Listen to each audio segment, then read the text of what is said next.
পল্লব কি তাহলে সত্যি তার ফুফাতো বোনকে বিয়ে করে ফেলবে? জানতে ভিডিওটি সম্পূর্ণ দেখতে থাকুন। আসসালামু আলাইকুম, কেমন আছেন সবাই? দেখে বুঝতেই পারছেন যে কাহিনী কি হতে যাচ্ছে। আসলে সে কিন্তু তাকে ফাঁসিয়ে পল্লবকে ফাঁসিয়ে সে বিয়েটা কিন্তু করতে চাচ্ছে, সেটা আপনারা দেখতে পারবেন আগামীতে। এর কারণ হচ্ছে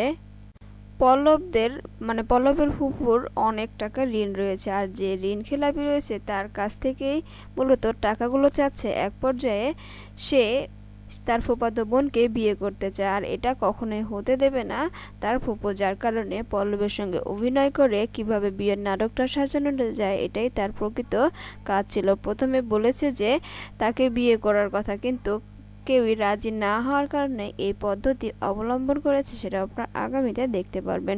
ওইদিকে আপনারা দেখতে পারবেন পারমিতা কিন্তু সে চেষ্টা করেই যাচ্ছে টাকা পয়সা কিভাবে নিয়ে এসে নিজেকে প্রমাণ করতে পারে। আর ওদিকে ইরফান রিয়াকে নিয়ে এসে আরেক বিপদে ফেলে দিল। এবার রিয়াও তাকে ভালোবেসে ফেলবে। এক পর্যায়ে সংসারের মধ্যে অশান্তি লেগেই থাকবে। তো বন্ধুরা, আগামী পর্বটি কিন্তু এরকম কাহিনী নিয়ে এগিয়ে যাবে, কেউ মিস করবে না। আর এতক্ষণ সঙ্গে থাকার জন্য ধন্যবাদ সকলকে।